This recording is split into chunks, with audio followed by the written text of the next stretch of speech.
I'm Filipina and I'm still experiencing culture shock.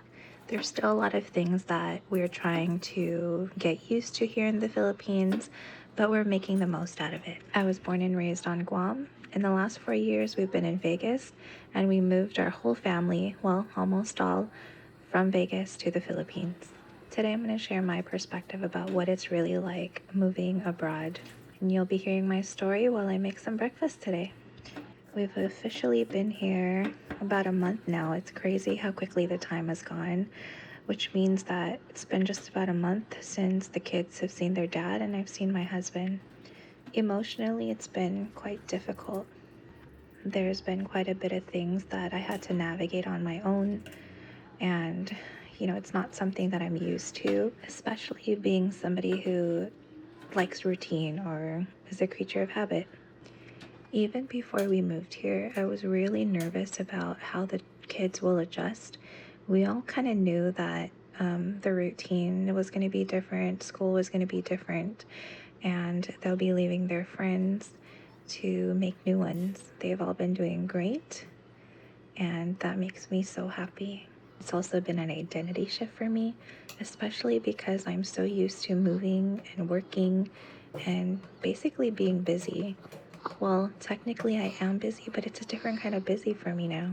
Moving to a new country has really changed me as a parent, especially being the main parent with my husband being back in Vegas.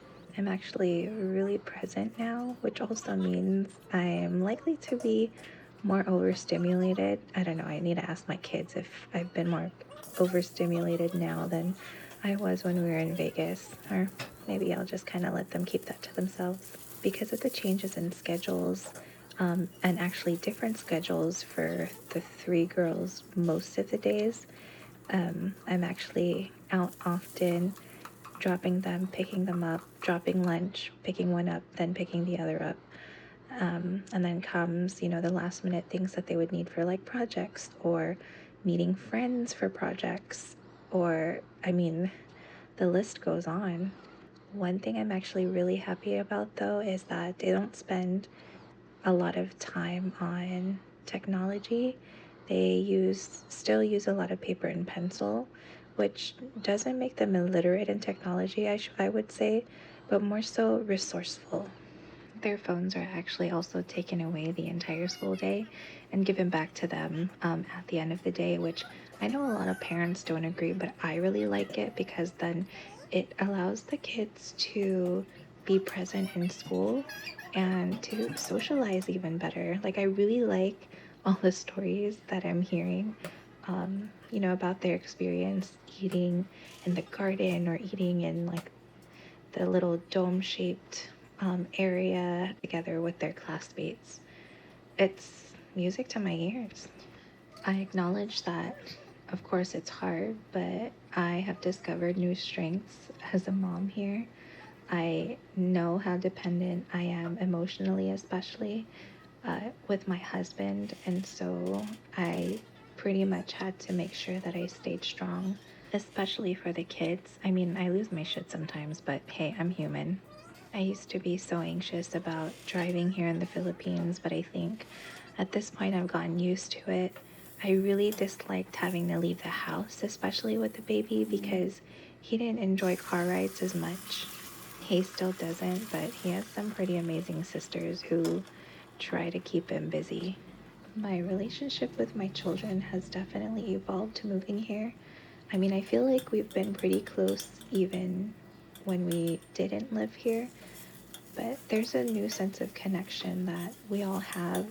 We laugh more often, we joke more often, we sing and dance more often, which makes me want to cry even just saying it right now. It's insane to me because if we hadn't done this move, then I probably wouldn't have this realization.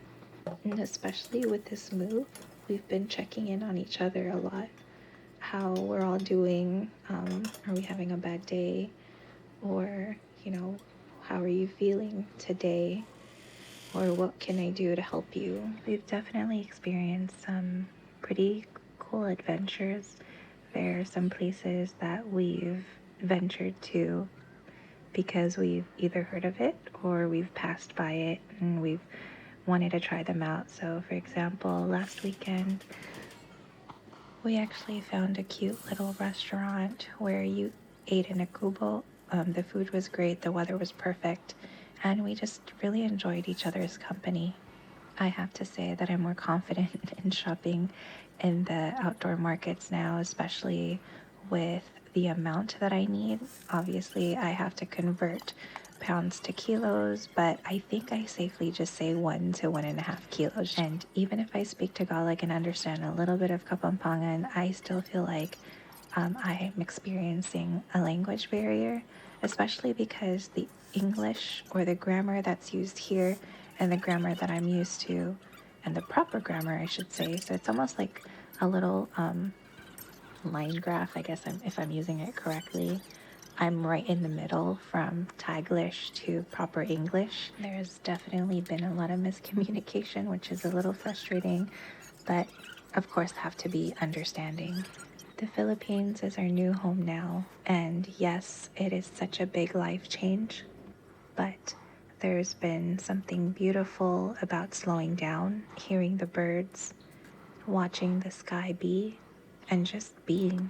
Moving here made me realize that joy isn't in things, it's in moments. And this simple life we're living, it's teaching me that peace was never something to chase, it was something to come home to.